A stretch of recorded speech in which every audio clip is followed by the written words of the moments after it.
Hola, soy Jorge Andrés Durango, soy técnico de anatomía patológica en la Fundación Jiménez Díaz y vengo a hablaros un poco sobre los ensayos clínicos dentro de este ámbito y de la transformación digital que hemos sufrido en los últimos años.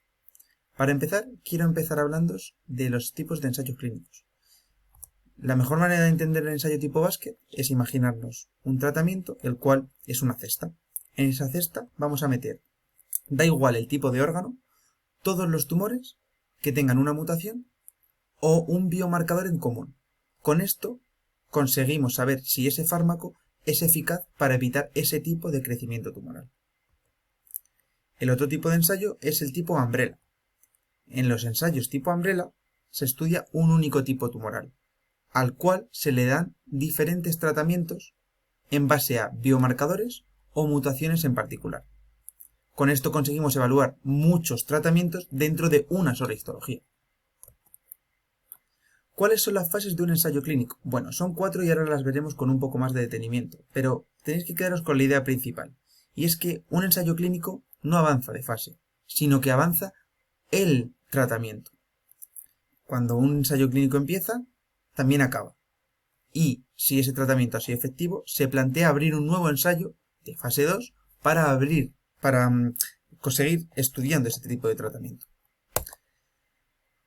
Antes de comenzar la fase 1 está una fase preclínica en la que se buscan moléculas con un potencial curativo, pero sobre todo se descartan aquellas que tienen un perfil tóxico. En la fase 1, ¿qué es lo que hacemos? Responder a dos preguntas muy fundamentales, que es si el tratamiento es seguro y qué dosis se tiene que aplicar. ¿Cuál es la mejor dosis? Se aplica a pacientes que ya han agotado todas sus opciones terapéuticas, incluso también opciones de tratamientos en fase 3. En la fase 2, ¿qué se hace? Se estudia ya la validez de este tratamiento para diferentes tipos de patologías.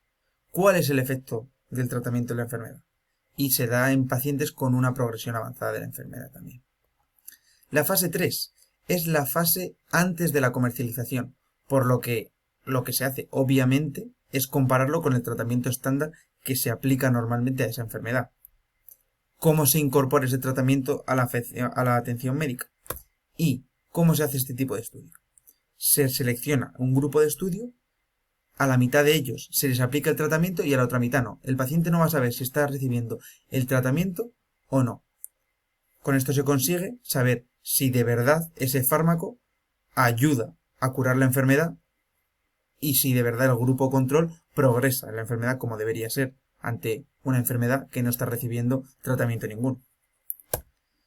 Por último está la fase 4, que es básicamente la fase de vigilancia. Ampliar toda la información posible sobre ese fármaco que ya está comercializado en el largo plazo en el que se ha estado pautando.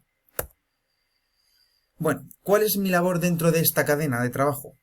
Esto me lo preguntan también mucho mis compañeros, porque mi perfil no es un técnico de anatomía típico, de cortarlo al microtomo, inmunohistoquímica y molecular. Yo me encargo de la elección del material de ensayos clínicos en pacientes que ya han agotado sus opciones terapéuticas. ¿Cómo hago esto? Estudio la historia clínica del paciente y evalúo las diferentes operaciones que le han realizado si podemos conseguir material tumoral viable dentro de esas biopsias. ¿Esto cómo lo hacemos? Pues con todos los diagnósticos que han hecho los patólogos y con todas las imágenes de las que disponemos, se habla con los patólogos y se determina cuál es el bloque específico para mandar. ¿Cómo se incluye a una persona dentro de un ensayo clínico? Bueno, puede ofrecerse el paciente, pero esto no es lo normal. El paciente puede ir a diferentes tipos de empresas que lleven ensayos clínicos a mostrar su caso para ver si alguna puede introducirle. Pero es normalmente el oncólogo el que ya ha estudiado los ensayos clínicos al que le recomienda ir a según qué tipo de ensayo. Se solicita, en el caso en el que el paciente se entienda que puede entrar en el ensayo, el material biológico al hospital, y aquí es donde entro yo, comprobando que el material que nos ha dado ese hospital externo es viable, tiene un tumor viable, una cantidad de tumor viable, o en el caso de pacientes de nuestro hospital o de nuestra red hospitalaria, evaluar cuál es el mejor bloque y el mejor material para enviar. Por último, el sponsor del ensayo clínico es el que finalmente decide si se introduce al paciente dentro del ensayo, si cumple todos los requisitos y si pasa al ensayo, ya se le administra la dosis correspondiente en el hospital. Todo pautado. Bueno, por último, vamos a hablar de la aportación de la tecnología dentro del laboratorio. ¿Cuál es?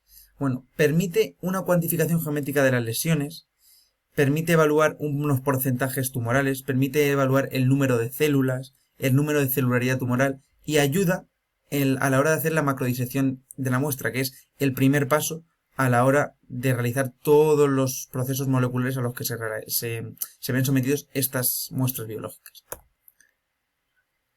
¿Qué más permite? La revisión de los cortes, tanto desde los ensayos clínicos como a nosotros los cortes de otros hospitales. Siempre que recibimos una muestra externa, vamos a comprobar que tenga material, pero el ensayo clínico puede solicitarnos a nosotros ese corte para verificar efectivamente que esa muestra que le hemos mandado tiene tumor, sin necesidad de estar teniendo que hacer cortes y perdiendo material, que podría ser muy beneficioso de cara a las pruebas moleculares. Otra de las aportaciones de esta tecnología es la descentralización hospitalaria, el famoso teletrabajo. Ya no solo eso, sino el poder comunicarnos directamente con los patólogos del ensayo y explicarles y evaluar por qué hemos enviado ese tipo de muestra. Terminando, esto todavía no se ha producido, está en desarrollo, pero toda esta tecnología puede que un día consiga hacer una base global que permita identificar directamente al paciente con el ensayo clínico, porque hay muchas veces que a los pacientes se les intenta incluir en 2 ensayos clínicos a la vez y se pierde ese material. Bueno, no es que se pierda, es que ese material pasa a otro hospital, no se recepciona aquí y se interrumpe un poco la comunicación. Por último, esto casi se me olvida ponerlo, menos mal que me lo recordó mi supervisora, es que lo más importante de la digitalización es que convertimos a la muestra en inmortal.